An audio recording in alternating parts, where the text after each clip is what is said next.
예. 이 지난주에 설교 제목은 이거였습니다. 물을 구했더니 샘을 주신 주님. 그래서 우리에게는 누구나 그 근원적인 갈증이 있다. 나도 모르게 뭔가 이렇게 막 찾는다는 거예요. 이 마음의 허기짐을 채우려고. 이게 꼭 무슨 아주 병적으로 정신적으로 심각한 사람만 그런 게 아니에요. 그냥 정도의 차이일 뿐이지 누구나 이건 다 있다고 봐요. 말씀드린 적인지 모르겠지만 목류병 환자들이 밤에 자기도 모르게 깨서 돌아다니는 환자들의 주된 행동이 중에 하나가 이런 게 있대요. 냉장고 문을 이렇게 자꾸 연대요. 냉장고 문. 이게 이제 정신분석학자가 하는 강연 중에 그런 표현을 해요. 왜 냉장고 문을 여냐 하면 그 마음의 허기짐을 그렇게 상징인 거죠. 상징. 이 마음의 허기짐을 배가 고픈 거라고 이렇게 착각하고는 냉장고로 무의식 중에 가서 자꾸 연다는 거예요. 근데 그 강연을 듣고 제가 어느 날 저 자신이 딱 보이더라고요. 저는 목류병은 아닌데 집에 이렇게 가만히 있다가 저도 자주 이렇게 냉장고 문을 열더라고요. 근데 뭐 딱히 먹을 게 없다는 걸 뻔히 알면서도 이렇게 자꾸 열어요. 근데 그 설명을 듣고 나니까 납득이 되더라고요. 지금 내가 뭔가 지금 마음이 뭐랄까, 나도 이렇게 알지 못하는 뭐 어떤 약간 조마조마한 것 같기도 하고, 이 상태 이대로 가만히 있지 못하는 그 무언가가 있는 거예요. 설명하기 어려운 상태. 근데 요런 게 사실 우리는 누구나 다 있다. 하다못해 밤중에 혼자 집에 있을 때 TV라도 안 켜놓으면 그 적막함이 좀 견디기 힘들 때가 있잖아요. 이런 것도 그 중에 하나일 수도 있죠. 요렇게 우리는 나도 모르는 근원적인 갈증이 있다. 근데 지난주에 그 사마리아 여인은 그 갈증을 채우려고 자기도 모르게 그걸 어디서 채웠다. 저마다 다 다양하게 그걸 채우는데, 이 사마리아 여인은 남편을 바꾸면 이 근원적인 갈증이 채워지는 줄 알고, 근원적인 갈증이라는 말도 모르죠. 자기가 무슨 행동을 왜 하는지 몰라. 대부분 사람들 의식을 못해. 그냥 마음에 안 드니까 남편 바꾸고 이제 새 남편이니까 더 행복해지겠지 했는데 그렇지 않은 거죠. 자동차를 바꾸고 저도 새 차를 살 때 너무 좋더라고요. 풀옵션으로 샀을 때. 단 2주 만에 누가 저기 뒷바퀴서부터 앞문까지 긁고 와가지고 그게 한 방에 사라졌어요. 새 차 산 기분. 이렇듯이. 그러고 나니까 또 자연스럽게 더 좋은 차? 이렇게 보듯이. 근데 이거를 예수님이 그 사마리아 여인을 간파하시고는, 지금 있는 남편도 네 남편, 진짜 남편이 아니다. 다짜고짜 이런 말씀을 하시는데, 여기서 그 진짜 남편이라는 건 진짜 호적상의 남편이냐 이런 뜻이 아니라 너의 근원적인 그 갈증을 채워줄 해결책이 아니다. 이런 뜻인 거예요. 그리고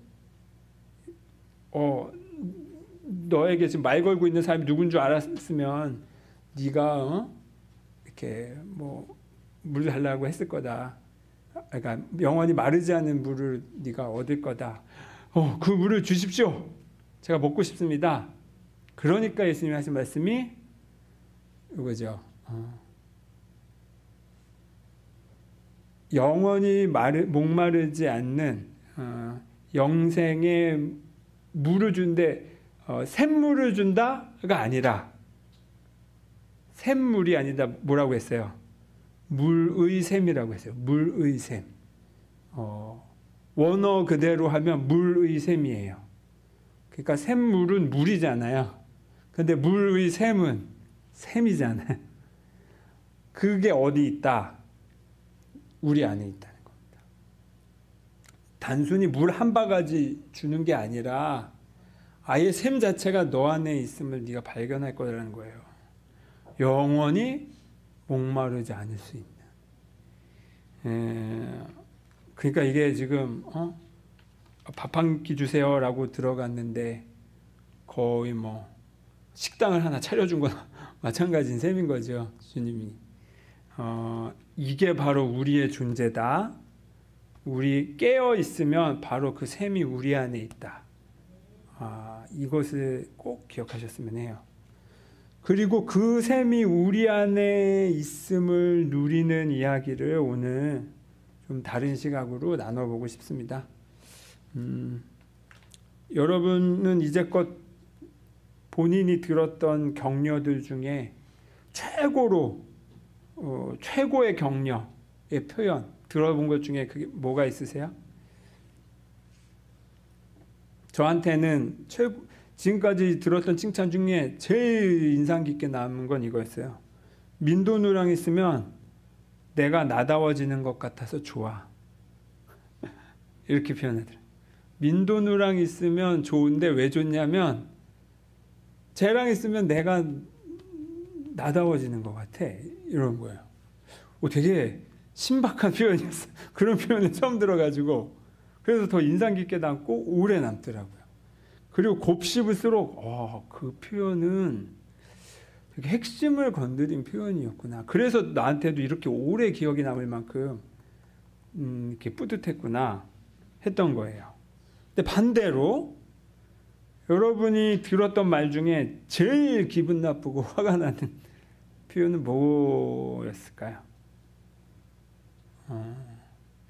표현은 다양하고 창의적이었겠지만 주된 내용은 이걸 거예요. 나를 있는 그대로 존중해주지 않고 더 나아가 나를 자기 마음대로 좌우하려고 할 때, 그리고 나를 함부로 재단에서 함부로 평가하는 말을 할 때, 그때가 그러니까 나를 있는 그대로 봐주지 않을 때예요. 최고의 칭찬, 그러니까 이건 저한테 그래요. 근데 아마 대부분의 사람들도 결이 저는 비슷할 거라고 생각해요. 최고의 칭찬은 나를 있는 그대로 존중해주고 그 모습 그대로를 정말 아름답게 봐줄 때와, 또 반대는 나를 그대로 두지 않고 자기 마음대로 좌우하려고 하고 마음대로 나를 이런 놈 저런 놈이라고 평가할 때인 거예요. 그러면 아이를 키우다 보면 아이가 이렇게 화를 낼 때가 있어요, 부모에게. 근데 이제 주로는 자기 욕구가 충족이 안 될 때, 왜 장난감 안 사주냐, 뭐 이럴 때 내는 화는 그 자리에서 이제 바닥에 누워서 울어도 그냥 그때뿐이에요. 그리고 이렇게 그렇진 않아. 근데 가끔 애들도 날이 선 분노를 보일 때가 있어요.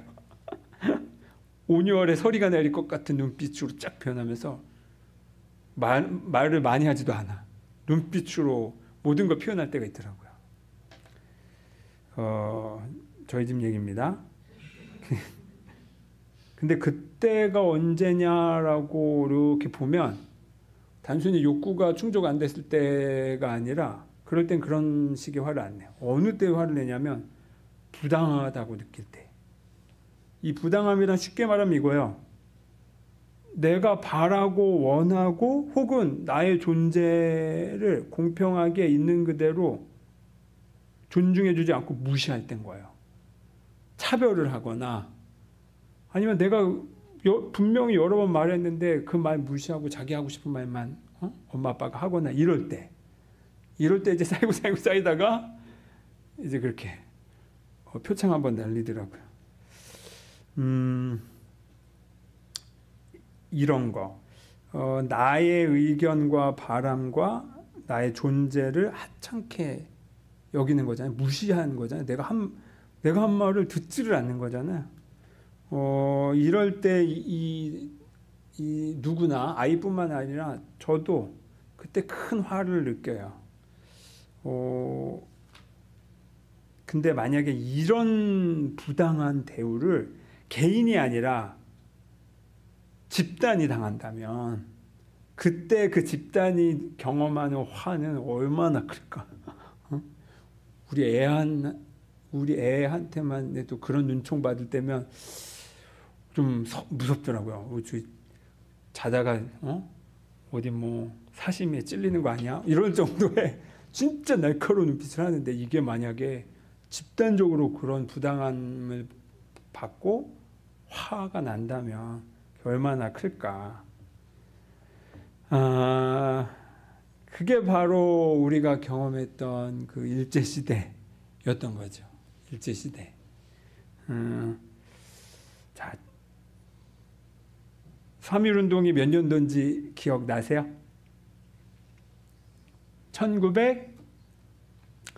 똑같아요. 1919년이에요.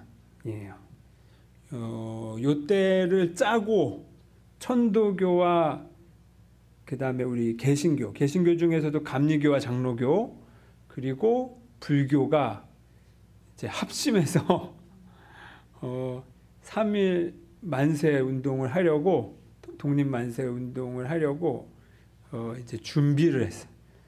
근데 그 중에 특히 천도교와 개신교는 그 조직을 온통 그 교회와 이런 걸 다 이용해 가지고 미리 쫙 이렇게 준비까지 해놨어요. 그래서 3월 1일이 되면 특히 이 개신교는 학생들이 거의 200여 명이 이제 그 서울에서는 그 파고다 공원, 지금 탑골 공원에 모여가지고 만세하려고 학생들이 이미 왕창 모여 있었다고 해요. 자, 그날 1919년 3월 1일 그 파고다 공원에 까만 교복 차림의 학생들이 기대와 불안, 초조와 설렘이 뒤섞인 채 웅성거리고 있으면 한번 상상해 보세요. 자, 이제 약속된 시간에 독립만세 운동을 시작해야 하는데, 아니 글쎄 이 일을 주도했던 사람들이 누군가요? 그 민족 대표 34인이잖아요. 근데 이 민족 대표들이 갑자기 약속했던 장소를 또 바꿔서 어느 그 식당이었나로 들어가서 거기서 자기들끼리 그 3.1 독립선언서를 읽고 마쳤어요. 그리고 파고다 공원에서 이제 대한독립 만세하려고 준비하고 있었는데 아무도 이 선창하는 주체자가 없으니까 이게 이제 분위기가 싸해진 거죠. 당연히 그 민족 대표 중에 한 명이 와서 그걸 낭독했어야 되는데, 근데 그 시간에 민족 대표들은 태화관에서 그렇게 선언문을 낭독하고 만세를 부르고 자기들 발로 경찰에 신고하고 잡혀갔어요. 왜 그렇게 갑자기 바꿨냐면 그 학생들이 분명히 일본 경찰들이랑 충돌을 일으켜서 피해가 커질까 봐 이렇게 바꾼 거라고 해요. 그런데 그 파고다 공원에 모인 사람들은 이게 지금 어떻게 할 수가 없잖아요. 그때 그 파고다 공원에 황해도 해주 사람 감리교회 전도사인 정재용이라는 사람이 있었습니다. 이 사람은 그 친구를 도와서 그때 이제 미리 독립선언서를 막 인쇄해가지고 전국으로 이제 막 보냈는데, 원산으로 보낼 독립선언문이 보따리를 넘기는 역할을 하고 본인도 뭐 그 와중에 한 장을 품고 있었나 봐요. 그리고 이제 파고다 공원에서 이렇게 기다리고 있는데 아무도 선창할 사람이 없어. 그리고 이걸 어떻게 해야 되지 하고 있었습니다. 여기까지 얘기하고 요 다음 얘기는 끝에 가서 말씀드릴게요. 오늘이 3.1절을 기념하는 주일이에요. 벌써 105주년이라고 해요. 일제치하에서 우리가 엄청난 고통을 당했죠.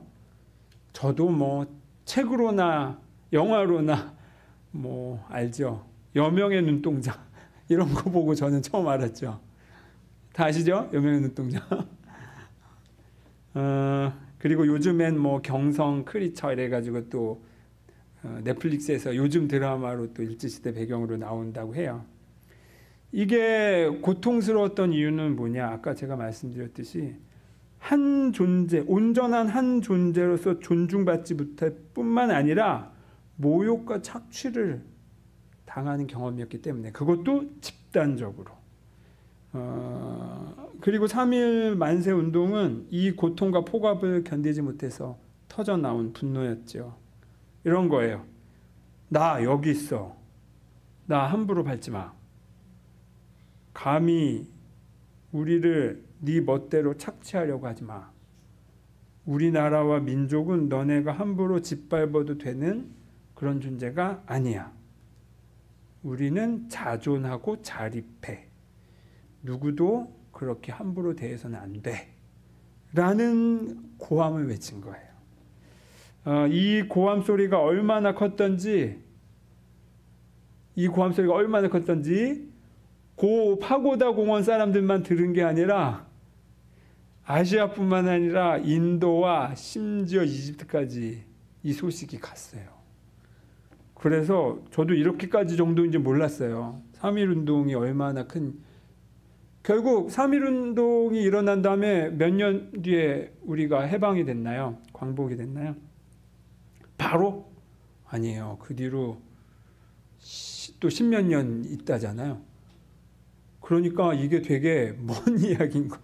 그러니까 이게 어떤 면에서 3.1 운동 자체는 결국엔 뭐 그 다음에 또 더 이 억압이 더 심해져, 탄압이 더 심해졌으니까 마치 실패한 것처럼 보일지 몰라도 예를 들면 중국 같은 경우는 그 같은 해 5월 4일에 똑같이 중국을 침탈하려고 하는 외세의 그 부당한 조약에 반대해서 중국의 일반 민중들이 학생들 그 다음에 농민들이 들고 일어나서 그거를 막았다고 해요. 또 인도의 첫 총리이자 독립운동가였던, 여러분 이름도 들어보셨을 네루도 이 독립운동 기간 중, 본인의 독립운동 기간 중에 자기 딸에게 보낸 편지에 조선의 3.1 운동을 언급해요. 그리고 우리가 잘 아는 마하트마 간디도 남아공에서 변호사를 하는 그 시기에 3.1 운동 소식을 들었다고 해요. 그리고 인도로 돌아와서 왜 간디하면 비폭력 저항 운동이잖아요. 그거를 그렇게 그 비슷한 시기에 시작을 했다고 합니다. 또 미국의 식민 지배를 받던 필리핀 대학생들도 같은 해 6월에, 영국 식민 지배를 받던 이집트 카이로 대학생들도 그 같은 달에 독립운동을 해요. 그리고 이 3.1 운동 덕분에 우리 대한민국 임시정부 수립까지 이어졌고, 또 베트남의 호치민도 3.1 운동의 영향을 받았다고 해요. 그러니까 지금 3.1 운동이 그냥 우리나라만 이렇게 으쌰으쌰한 게 아니었던 거예요. 전 세계에 그냥 이 불똥을 다 튀어버린 거예요. 그리고 결국에는 광복을 이루어냈죠. 이 큰 고함 소리, 나의 이 존엄함, 나의 이 존재 자체를 억누를 때 터져 나오는 이 분노의 고함 소리, 이거를 누가 그럼 냈냐? 우리나라 사람들 중에 왕이 혹은 국가가, 기득권자들이 그에 걸맞는 책임을 느끼고 일으킨 게 아니에요. 물론 그 개인적으로는 있겠지만 기득권자들 중에서도 이 민족 대표 33인 자체가 종교인들의 연합이에요. 종교인들의 연합. 그리고 그 중에 개신교인은 16명이나 있었어요. 50%가 되는 거죠. 그리고 3.1 운동으로 잡혀온 사람들 중에 신문을 해보니 17에서 22%가 개신교인들이었대요. 그러니까 거의 5분의 1이 개신교인들이에요. 그러면 개신교인들이 지금처럼 많냐 하면 그 당시에 개신교 인구수를 20만 명으로 추산한대요. 1600만 동포라고 표현하던 시기에 20만이 개신교인이라고 하면 1.5%예요. 1.5%. 그 사람들이 거의 개신교인의 거의 반수가 나와가지고 독립운동을 한 거예요. 3.1운동을 한 거예요. 그러니까 대단한 거예요. 개신교인들은 진짜 작정하고 개신교인이 됐을 뿐더러 이 민족에 대한, 나라에 대한 마음도 진짜 진심이었던 거죠. 야, 어떻게 이 기독교인들을 보면, 야, 저 수는 적은데 아주 그냥 일본 사람들 보기에는 독종인 거죠. 독종. 저 기독교인들은 왜 저렇게 난리야? 왜 그럴까요? 왜 그럴까요? 그 예수님이 그런 분이었던 거니까 어떻게? 예수님이 그런 분인데. 자, 오늘 읽은 성경 말씀을 한번 볼게요. 오늘 말씀은 오늘 읽은 9절 앞서 내용이 있는데 뭐냐면 예수님과 바리새파 사람들이 이미 한바탕 논쟁을 벌였어요. 무슨 논쟁이냐? 유대인들에게는 안식일법이 있어서 안식일에는 노동을 하면 안 돼. 이게 아주 철두철미한다 그랬잖아요. 이를 어길 시에는 돌을 던져서 죽여라라고 하는 게 율법이라고 하니까. 근데 이 예수님과 제자들은 버젓이 밀밭을 그냥 헤집고 다니면서 이삭을 잘라 먹어버려요. 배고프다고. 진짜 뭐 이런 한량들이 없죠. 어떻게 보면. 그러니까 바리새파 사람들 보기엔 진짜 살벌한 눈총으로 예수님의 이 그룹을 바라본 거예요. 바로 돌을 던져도 이상하지 않은 죄를 지은 거니까. 그런데 이런 바리새파 사람들에게 예수님이 말씀하세요. 안식일이 사람을 위해 있는 것이지 사람이 안식일을 위해 있는 거냐? 이 한마디로 그 바리새파 사람들의 입을 막아버려요. 그가 본인들도 실은 알고 있는 거예요. 말이 안 된다는 걸. 근데 억지를 부리는 거죠. 근데 아무튼 이렇게 한바탕 논쟁을 벌이고 나서 예수님이 회당에 들어가셨는데 지금으로 말하면 이제 유대교인들의 예배당으로 들어가서 거기서 벌어진 일이 오늘 성경 말씀이에요. 회당에 들어갔더니 한쪽 손이 마른 사람이 있었다고 해요. 아마 장애를 가지고 있는 사람이었나 봐요. 근데 자주 말씀드리지만 손이 말랐다라는 건 단순히 신체적 장애일 수도 있지만 또 확대해서 상징적으로 본다 하면 손이 있어도 손을 쓰지 못하는 사람이라고 볼 수도 있어요. 손이라는 것도 이게 상징이 있어요. 창조하는 거잖아요. 만들어내는 거잖아요. 두 손이 다 만들어내는 거잖아요. 근데 그걸 하지 못하게끔 어쩌면 신체적인 뿐만 아니라 정신적인 불구를 만들었을지도 몰라요. 두 손 버젓이 있는데 아무것도 못하게 만들어 놓은 거죠. 뭐가 그렇게 만들어 놨습니까? 율법이. 하나님의 법이라고 하는 걸로 생사람을 제 기능을 못하게 막아버린 거예요. 그러니까 얼마나 숨막히는 시대예요. 그러니까 예수님이 회당에 딱 들어가니까 이 바리새파 사람들이 여기 오늘 성경대로 보면 뭐예요? 안식일에 미리싹 잘라 먹었어. 근데 또 안식일에 사람 병 고친다고 하더니만 안식일에도 사람 병 고치나 보자. 병만 고쳐봐. 내가 바로 안식일 어겼다고 고발해 버릴 거야. 요렇게 노리고 요렇게 주시하고 있었다라고 되어 있죠, 성경에. 지금 사람 병 낫는 거가 관심이 없어요, 이 사람들은. 율법을 지켰냐 안 지켰냐 이거에 완전히 정신이 나가 있어요. 정말 정신병 중에 제일 큰 정신병은 광신도들이에요. 광신도들. 이 사람들은 정말 눈에 뵈는 게 없죠. 사람이 살고 죽는 거가 보이지 않는 거예요. 그러니까 예수님의 반응이 어땠습니까? 예수님도 여기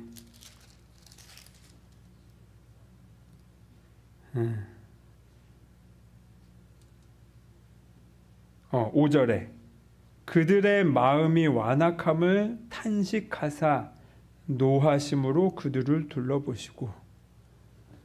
예수님도 저 말도 안 통하고 고집만생 저 유대인들 바리새파 사람들 저거 하나님 이름으로 저러고 살고 있는데 막 어이가 없으시고 화가 나고 이러는 겁니다. 지금 뭐가 중요한지를 놓치고 있고. 그러고 나서 예수님이 이래요. 그 손 마른 사람을 말씀하시죠. 3절에 한가운데에 일어서라 이렇게 얘기해요. 그 사람은 그 회당 한가운데에서 일어서게 한 거예요. 그리고 안식일에 선을 행하는 것과 악을 행하는 것, 생명을 구하는 것과 죽이는 것 어느 것이 옳으냐라고 4절에 따져 물으시죠. 사람들이 대답을 못해요. 자기들 스스로도 이 본인들의 고집이 모순된 행동이라는 걸 알지만 그런데 그거를 정직하게 직면하려고 하지 않아요. 그냥 자기 밥그릇 뺏어가는 예수, 자기네 체제와 질서를 자꾸 흔들어 놓는 예수가 미워가지고 어떻게든 예수를 그냥 시기와 증오심으로 죽이려고만 드는 거죠. 그리고 그 사람들 가운데서 예수님은 보라는 듯이 한가운데서 그 남자를 세우고 손을 고쳐주세요. 그가 재구실을 할 수 있게끔, 그가 하나님의 자녀로서 창조하며 살 수 있게끔 그 손을 회복시켰다라고 되어 있습니다. 예수님이 화를 냈어요, 여러분. 예수님이 화낸 장면이 많이 안 나와요. 근데 그 중에 하나가 이런 거예요. 진짜 화가 나시면 예수님의 이 분노는 무엇에 대한 분노였을까요? 그 남자가 자기답게 회복되는 것을 율법이란 이름으로 하나님의 법이란 이름으로 막아버린 거. 그 사람이 하나님 자녀답게 본래 자신답게 살 수 있게끔 그 존중받는 게 아니라 하나님 이름을 끌고 와가지고 재구시 못하게 막아버린 거. 이게 예수님이 느낀 분노였어요. 그리고 우리가 느껴야 할 분노이기도 해요. 일제 치하에서 1.5%밖에 안 되는 개신교 이 민중들이 그토록 똘똘 묻혀서 나라를 위해 목숨을 바친 이유가 무엇일까? 그 당시에는 이 신분제였잖아요. 상놈과 양반이 있던 때였어요. 그런데 이 교회를 갔더니 이 상놈인 나를 양반과 똑같이 앉게 해주는 거예요. 그리고 모두 하나님의 자녀다. 우리는 형제다. 자매다. 이렇게 말해주는 게 지금이야 우리는 그냥 뭐 익숙한 말이어서 그냥 좀 낯간지럽네 이러면서 형제님 자매님 이러고 있지. 그 시기에 우리 모두가 형제다 자매다라는 표현은 혁명적인 거예요. 그거는 체제 전복적인 표현인 거예요. 그거는 쇠고랑찰 이야기인 거예요. 지금 안기부에 끌려갈 이야기를 하고 있는 거예요. 왜냐하면 그 시대의 계급 사회를 무시해버리는 거니까. 그러니까 그 당시에 기독교인들, 특히 천주교인들이 그래서 핍박을 많이 받았죠. 기독교인들은 그 당시에 내가 기독교인이 된다는 건 너무나 선명하고 분명한 의도로 그냥 뭐 교회 가서 뭐 맛있는 거 준다더라 해서 가는 수준이 아닌 거예요. 진짜 자기의 목숨을 걸고 하는 신앙생활이었던 거죠. 조선 말기의 노비의 비율이 몇 %나 됐는지 아세요? KBS에서 이렇게 방영한 적이 있는데 전 인구의 40에서 60%였대요. 40에서 60%. 이런 시대였으니 한 사람을 평등하게 대해준다는 게 기득권자들에게는 얼마나 큰 위협이며 일반 서민들에게는 얼마나 놀라운 일이었을까. 그리고 그런 사랑을 받은 기독교인들이기 때문에 일제 포갑이 전에는 조선 사람들이 조선 사람을 억압했다면 계급구조, 이제는 일본 사람들이 와가지고 억압을 하고 있으니까 가만히 있을 수가 없는 거죠. 이거는 복음에 위배되는 행동인 거예요. 그래서 그렇게 앞으로 나선 거죠. 인간에 대한 지극한 존중, 이게 바로 예수님의 메시지입니다. 그리고 아까 우리 성시교독 때 읽었던 이사야 선지자들, 구약 성경의 많은 선지자들이 하나님을 강조하면서 꼭 무슨 얘기를 하냐면 너희 이웃에게, 소외된 사람들에게 불의한 짓을 하지 말아라를 꼭 한 세트로 얘기해요. 하나님만 잘 섬기고 뭐 좋은 제물로 갖다 바치고 이러는 게 하나님을 섬기는 게 아니라 너의 이웃을 섬기는 거, 그거 하지 않고 하나님을 섬긴다라고 감히 말하지 말아라는 게 예언자들의 주된 골조예요. 그래서 나쁜 왕들이 그렇게 포갑적으로 착취할 때 예언자들도 목숨 걸고 나와서 얘기한 거예요. 그렇게 하면 안 돼. 인간에 대한 지극한 존중.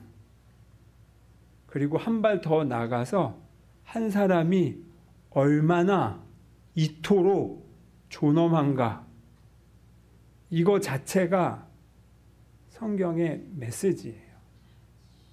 그리고 우리는 이 존엄함을, 이 가치를 꼭 깨달아야 됩니다. 왜냐하면 이걸 모르면 하나님을 인식할 수가 없어요.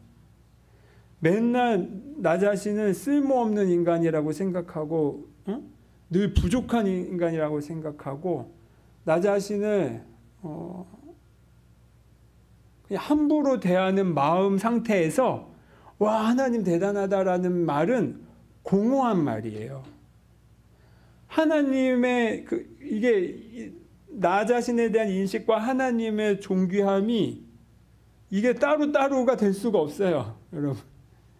근데 하나님 존귀하신 하나님, 이거를 바로 인식하기가 어렵기 때문에 그 하나님을 잘 알아차리기 위해서라도 우리는 나의 존엄함을 인식할 줄 알아야 돼요. 나의 존귀함을 내가 더 이상 부인하지 말고 받아들여야 돼요. 그게 하나님을 인식할 수 있는 수단이기 때문에 그래요. 동시에 내 이웃을 존엄하게 대하는 그 행위 자체가 곧 나를 존엄하게 대하는 거이기도 해요. 그럼으로써 하나님을, 우리가 존귀한 하나님을 알아볼 수 있는 겁니다. 둘 중에 이 셋 중에 뭐 하나만 가능하다 이런 거 없어요. 반드시 세 개 다 그 존엄함과 존귀함을 느낄 수 있어야 됩니다. 간혹 이런 얘기하는 경우가 있어요. 그래도 일제시대 덕분에 우리나라도 근대화되고 발전한 거 아니야? 라고 말하는 그 역사 사관이 있어요. 역사의 한 관점이.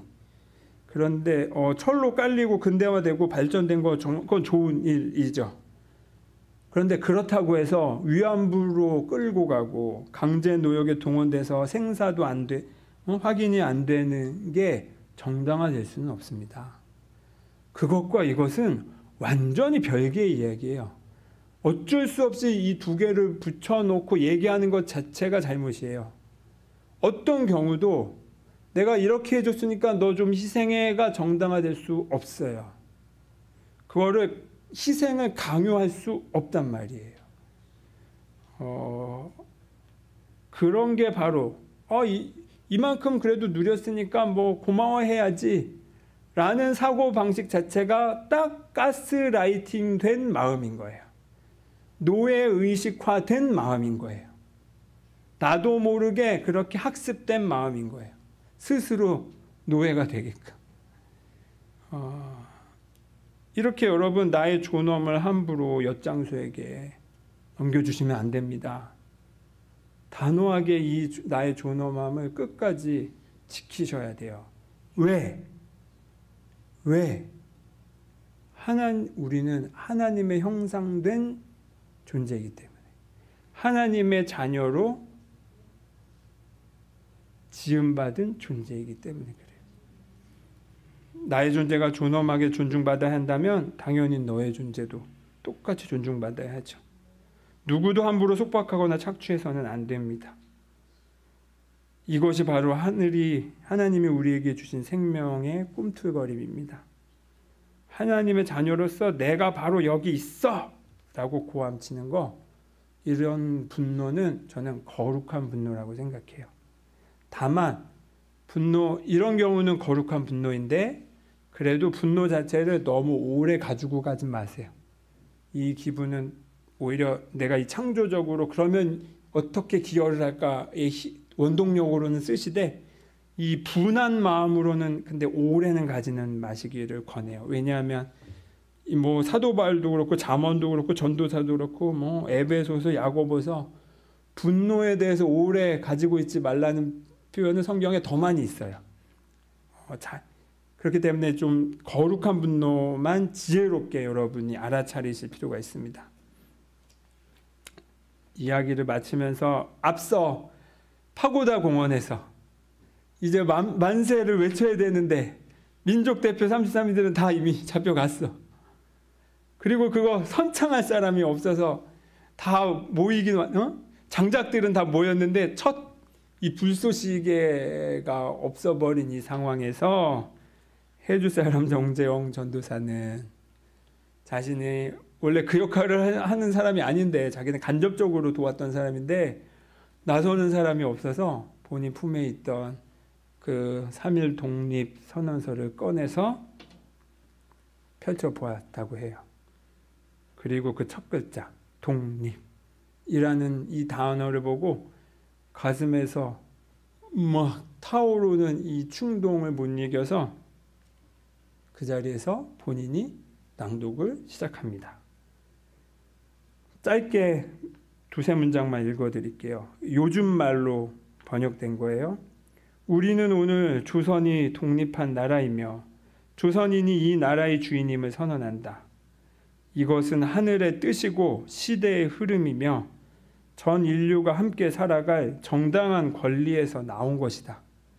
이 세상 어떤 것도 우리의 독립을 가로막지 못한다. 세 가지 약속.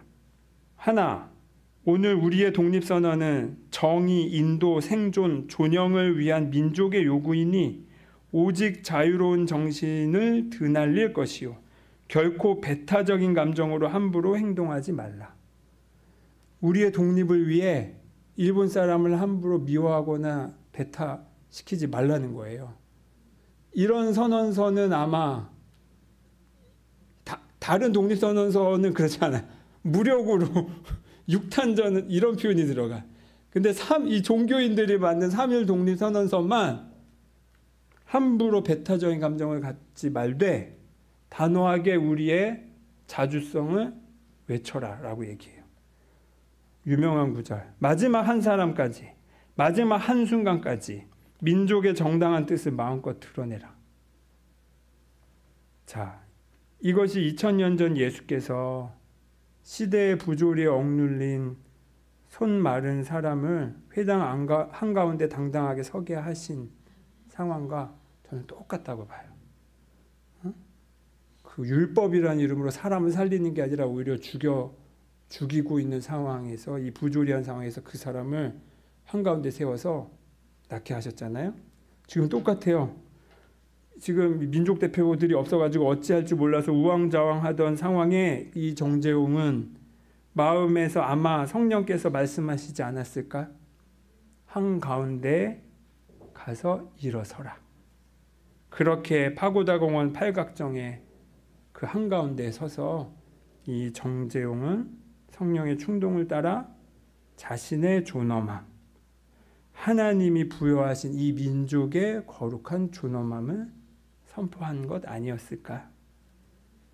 이 분노는 이 독립선언서에서도 잘 드러났듯이 아까 말씀드렸던 것처럼 또 다른 폭력이나 배타로 이어지지 않도록 정확히 그 선을 지켰기 때문에 많은 다양한 사람들의 참여를 유도할 수가 있었어요.